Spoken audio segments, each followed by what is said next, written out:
But moving on to another news story, which certainly it came to my attention in a roundabout way, and that is this idea that of trigger warnings and safe spaces in particular in universities, and how supposedly the Daily Mail had criticised University College London and the Institute of Archaeology, I believe, for basically saying, just to warn you, skeletons and studying, for example, battlefields can be quite graphic. The headline from the Daily Mail was warning to archaeology pupils that bones can be scary, sparks fresh fears over cosseted over a cosseted generation of students. What are your feelings on this then? What do you reckon to this idea of safe spaces, and are they required in archaeology? I think the reason this debate coming up now, it's very interesting timing, and again, I think we have to see it in a wider cultural context. The idea of safe spaces, trigger warnings, the abuse of people who can't cope with the with exposure to certain issues as snowflakes, which is the current pejorative term that's used by people on what is often called the alt-right, the alternative right. Which, so could I just very quickly just mention something there? That bothers me no end, because there's no way on earth that someone who uses the term snowflake doesn't think that their child is special and doesn't want their child to go to uni, or doesn't want their child to do their best in their life or something, and somehow, and if something stopped them achieving that, then they'd be all over that. So it's so annoying. I'm not saying that I'm also one who doesn't necessarily. I don't particularly like. They also sort of tend to criticise things like participation awards, don't they? They'll go, no one wants to win anymore. And no, I agree. I mean, we should be striving to do our best in everything that we do, but it's a very annoying term, this snowflakes idea. So go on. Yeah, no. What I was going to say was, and I mean, even just overnight, we've had the wonderful story breaking about Boris Johnson, the foreign secretary, the British Foreign Secretary, who made a probably rather ill-advised joke yesterday that President Hollande of France, by threatening a bad Brexit settlement for the UK, was acting like a World War II prison camp guard administering a punishment beating. Which probably in the current political... It didn't have to be World War II. He could have said a mafia don. He could have said exactly anything. He could even have said that the president was threatening to beat us with a baguette. He could, yes, anything could have been less controversial. Exactly. He couldn't have chosen a more loaded image if he tried. Mm-hmm. And he was defended this morning by Michael Gove, one of his fellow ideological travellers, I guess, who said that people who are criticising Britain's foreign secretary and chief diplomat for making that kind of joke was a snowflake with no sense of humour. I think the whole issue of the alt-right post-truth snowflaking, that kind of it is a very serious one, and to bring it back to the issue of the article that the Mail ran and then was picked up in various other right of centre publications back earlier on in just before Christmas, was that it is part of a cultural attack on any sector which criticises them from a position of knowledge, chains of evidence, fact, if you want. And I know there are schools of academic thought that can contend that everything's a construct, and we all live within our various constructs that interact with other constructs, and there's no such thing as an immutable reality. Personally, yes, we all live within our own sort of cultural constructs that we construct ourselves and with our friends, colleagues, our wider circles of acquaintances, and so on. But I think that there are certain things that are demonstrably right, and there are certain things that are demonstrably factually wrong, and I think we have to acknowledge that. Well, And just to address that, I'll just briefly insert a little story, another story which caught my eye, and that was I've forgotten precisely when, but in the past few weeks there was a row that exploded on Twitter between Mary Beard and Aaron Banks. Aaron Banks, I said him, yeah, Yes, a backer of UKIP, but someone who is a political figure, but is not an elected political figure, and what was happening there was essentially an argument which boiled down. Sorry? A self-appointed financial bagman. Oh, I didn't say that. But essentially what was happening there was someone who was pretty much arguing that trying to use the past to make a modern political point, first of all by saying Britain has the barbarians at the gates, just like Rome did. Rome fell, Britain shouldn't fall, we need to do something about these barbarians. And then sort of saying, isn't that right, Mary Beard? I saw your TV series. And she kind of said, no, that's not right, actually. It's much more complicated than that. There wasn't a sack of Rome. There were a few of them. And by the time you get to the Goths and the Vandals turning up, well, arguably, Rome wasn't that important in the broader imperial picture. Now, she didn't actually say all of that. What she actually said was, you need to go away and read a bit more. But what happened was this sort of harassment of a Cambridge expert, world renowned in her field in terms of the understanding of the Roman Empire, but in this instance, obviously, the fall of the empire, and by a man whose expertise, eventually, he would go on to say, was based on Up Pompeii, and I think Gladiator. He mentioned it was yes, Gladiator. Now, what's Gladiator got to do with the fall of the empire? But anyway, like Marcus Aurelius. So it's one of those things where actually it is increasingly popular for and popularist is the word, I suppose, for people who aren't experts to attack and to denigrate experts very publicly. And so in this instance, we have a newspaper attacking some actually, ironically enough, some trigger words in the case of trigger warning. But I suppose moving on from this question of the fact that it happens and the fact that it is a popularist thing to do, for example, to attack a university, do you think actually that there are legitimate spaces within archaeology, areas in archaeology where safe spaces and trigger warnings should be offered? I mean, I'll just very quickly put my cards on the table about this. My initial response was one of, oh, don't be silly, come on, But actually, I suppose there are. The more I thought about it, the more I thought, well, actually, I suppose there will be some people, for whom seeing skeletons and dead bodies will be a big problem. I once saw someone faint in an osteology lab, for example. So, I mean, what do you think?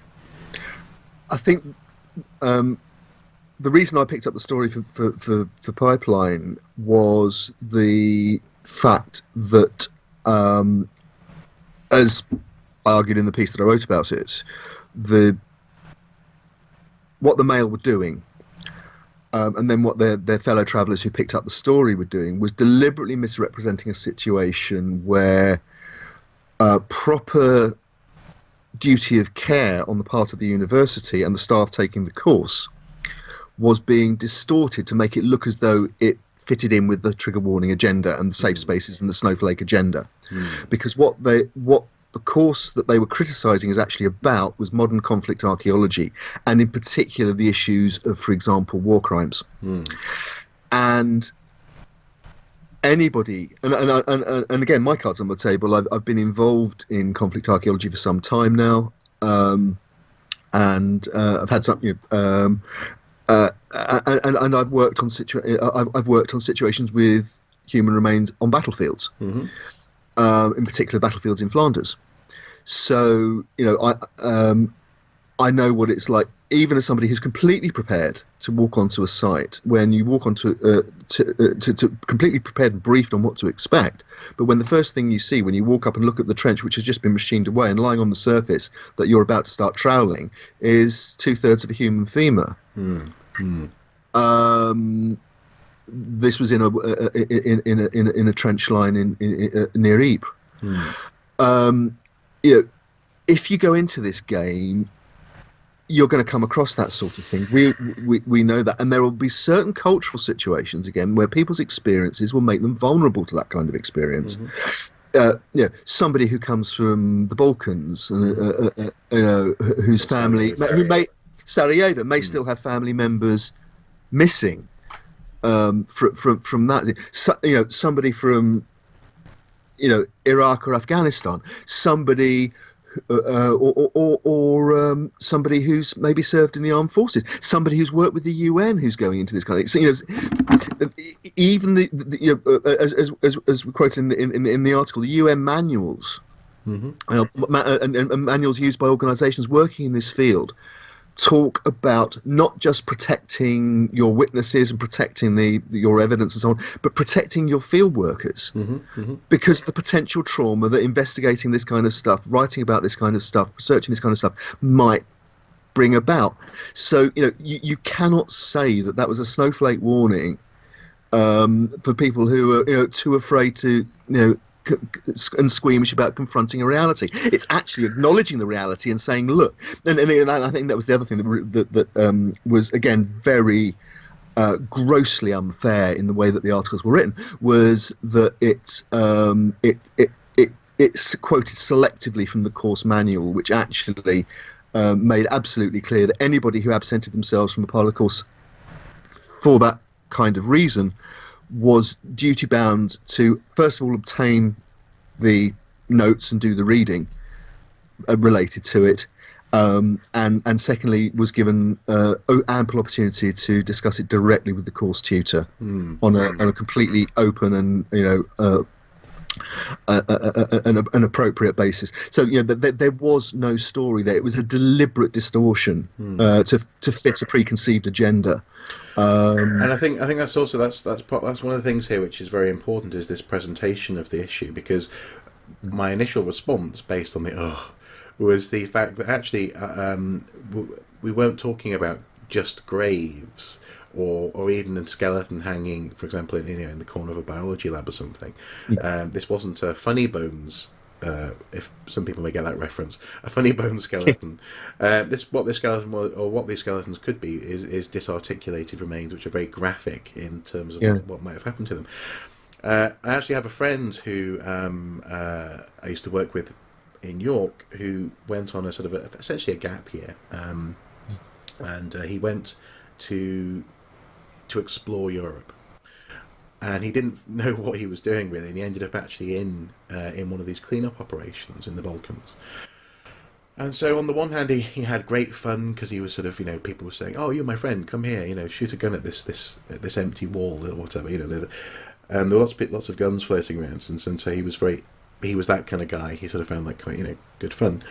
But on the other hand, he's never really been the same, because he then started helping a friend who he met, or someone who became a friend, in trying to find his family. And so actually he was confronted by not even skeletons, actual bodies, piles of bodies, and they were trying to dig up relatively fresh mass graves, and I'm pretty sure even to this day he would say that he's still not, he had no personal relationship with these bodies. He had no real reason to feel a political investment or whatever. But being exposed to the fact that this town had been shelled from across the valley, so many people had died, and now he was helping someone clawing through a mass grave. It had a huge effect on him, and he became. He's quite a pothead, for example. Now he does an awful lot of avoiding, essentially avoiding reality.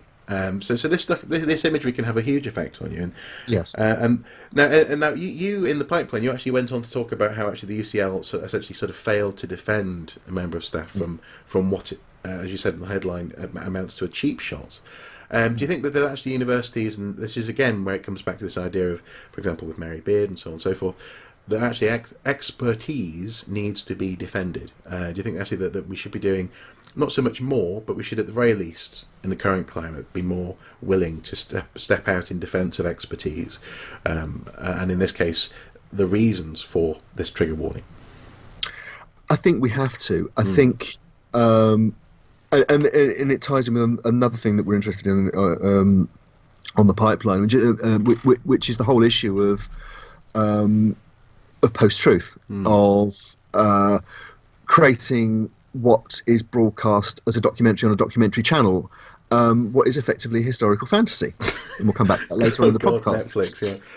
Actually, so very quickly, actually, I saw a cartoon on this a couple of days ago, which might be a good illustration for people who are watching or listening.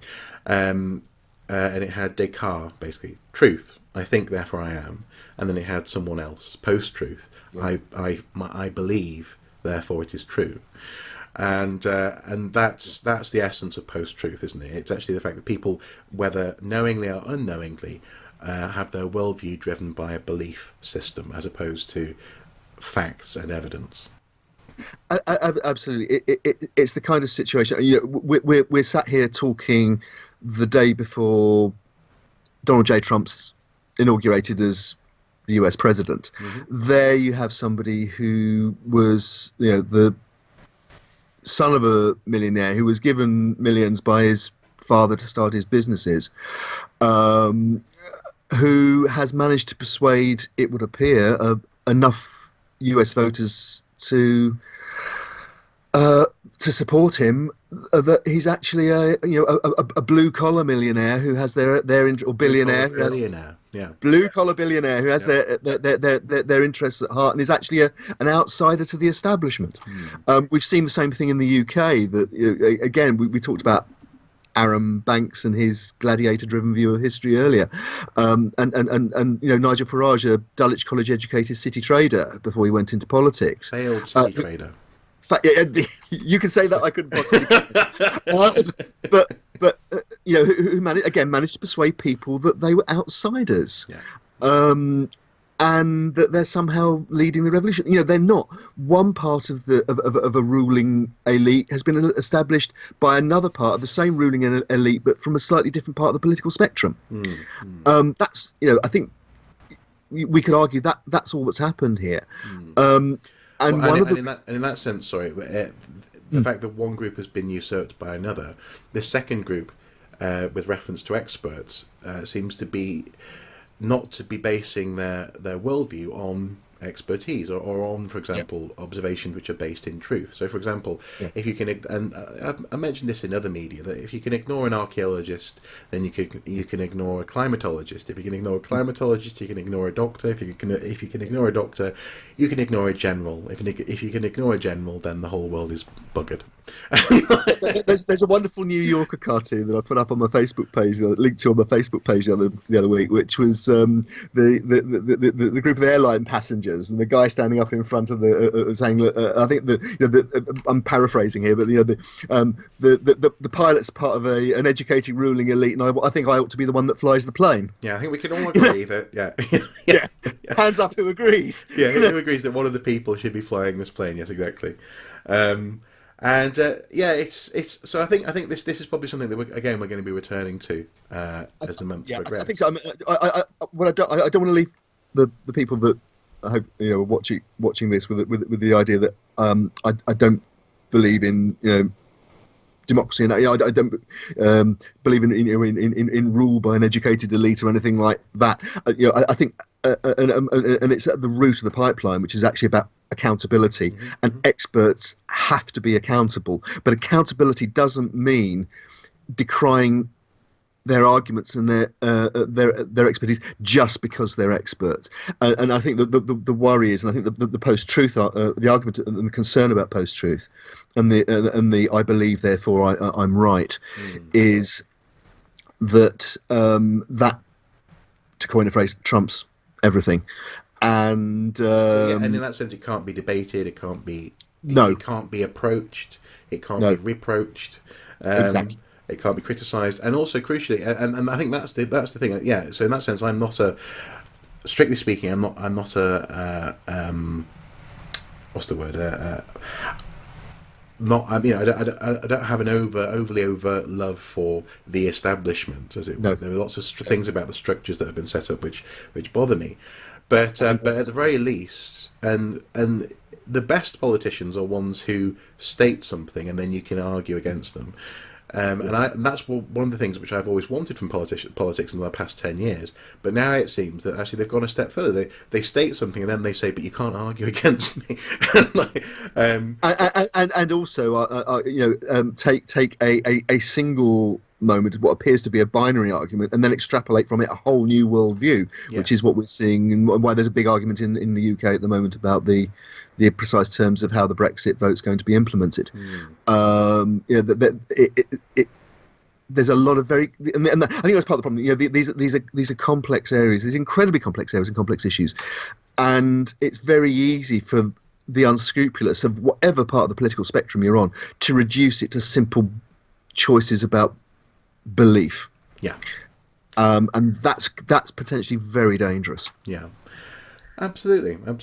Okay, well, let's draw that little segment to a close there. That one was much more reasonable in terms of length, I think.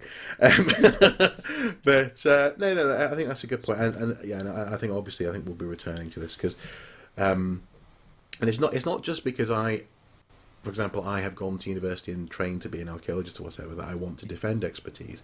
It is because the structure of that has taught me actually that it is based on evidence, and evidence is a good thing. You know, I'd much rather, and as you say, I'd much rather have someone who actually knows something about flying planes, who even just knows something about the basics of lift in the cockpit, than someone who just decides that they want to be flying a plane, certainly. And so yes, it's not defending an institution for the sake of it. But anyway, yes. So moving on, I would love to just spend the last